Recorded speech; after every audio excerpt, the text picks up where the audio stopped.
Hello and welcome back.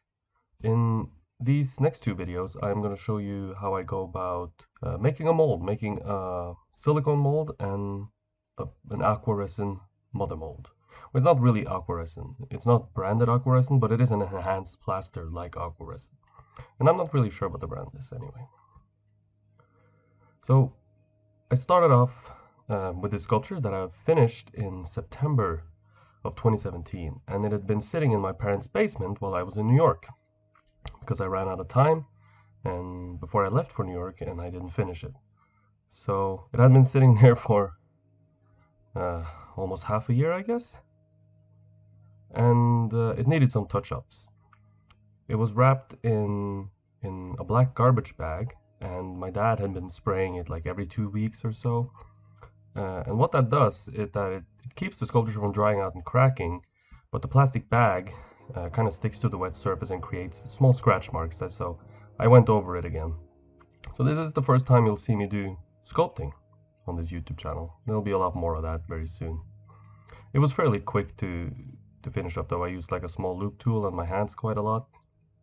And especially in the cracks, it needs a lot of touch-up. It cracks, the clay cracks where there's deep folds, so you have to go back over those.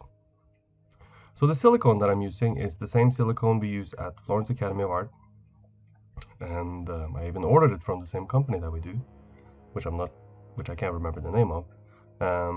The silicone is from Bluestar Silicone, and again, I cannot remember the brand name, or sorry, the product number of the silicone, but I'll put that in the description so you can see if you're interested. And it's a very forgiving silicone. It's a paste silicone, so it comes in a 5 kilo bucket or a 25 kilo bucket, I think. It's gray, and you get a tubo catalyzer that is bright yellow. Mix the two together. Mix ratio is not so important with this silicone, which is great. It's really a forgiving and good for beginners silicone, actually, which is I think why we use it at the academy. It's something you can teach people to use very, very quickly. It does not take a lot of practice to get pretty decent at it, and as long as you're careful and take your time, you can really do some good molds with it.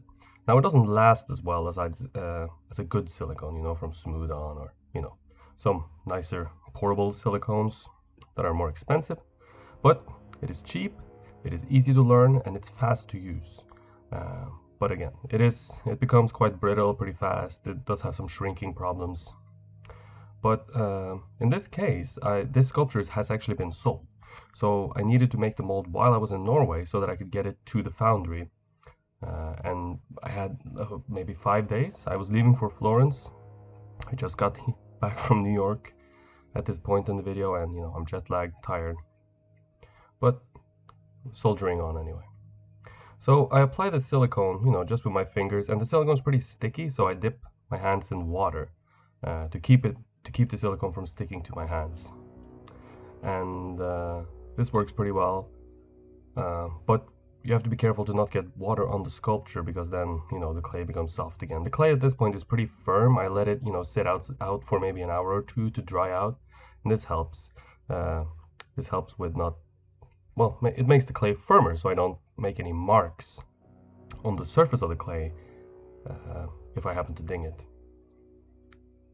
First layer goes pretty fast. I decided only to do 2 layers on this one. I would probably suggest doing 3, but since I only did 2 layers, you know, because I was pressed for time, I ended up doing maybe a few millimeters thick on each layer. I don't know, 3 millimeter thick. And if you do it too thick, the silicone will droop under its own weight. So you kind of have to be cognizant of that. So I did 2 layers. Second layer is a lot smoother. Then I marked out the halfway point, or the high point, I guess, of the mold where I wanted the 2 pieces of silicone to come apart. And you can barely see that I have marked it out with a marker. And the way that I'm going to split the silicone is that I'm going to build up, using this paste silicone and going in several layers, I'm going to build up a wall, a silicone wall. And that's going to split the front and the back of the mold.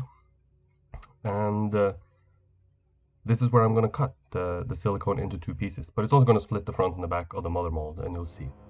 So I do 1 layer, kind of like a pyramid. I don't put too much on there.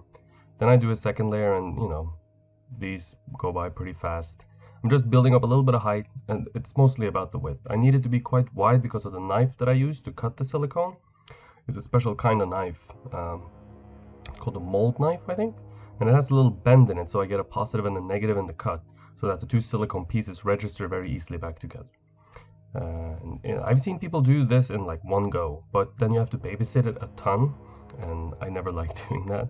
So I think on this case, I just put a little bit of extra catalyzer in, and I did it, I think, in 4 goes. So this is the third layer, and you can see I'm getting pretty close to keeping it pretty smooth. And the next layer is when I'm really going to make sure that I have nice 90-degree angles and everything's pretty smooth and nice. The way I usually split the mold is that well, in most cases, and in this case, I made one part that part of the mother mold is going to come off real easy, and that's the back. The front would probably not come off, but I split the mother mold in 2 and attach the 2 pieces with bolts, and that way it does come off. So that's kind of how I usually solve my molds. I make 2 silicone pieces, and one side comes off very easy, and the other side comes off easy because I split the mother mold in half. Here you can see me finishing up and making it all nice and neat. And it's a pretty straightforward process. You kind of have to be careful, you know, if you make it too thick, there can be air bubbles. You have to fight that a little bit. You learn the technique, and you can kind of see, because you dip it in water, you get water bubbles in it. You can get water trapped in it, but you'll see those on the surface, and you can kind of get those out. And even a few bubbles doesn't matter so much. Because I built the first layer of this mold pretty thick, it did get a few bubbles. So here I am finishing it up. Thank you for watching. I hope you liked what you saw. If you did, hit the like button, the thumbs up button, and subscribe for more. And in the next part, we will make the mother mold. Thank you for watching.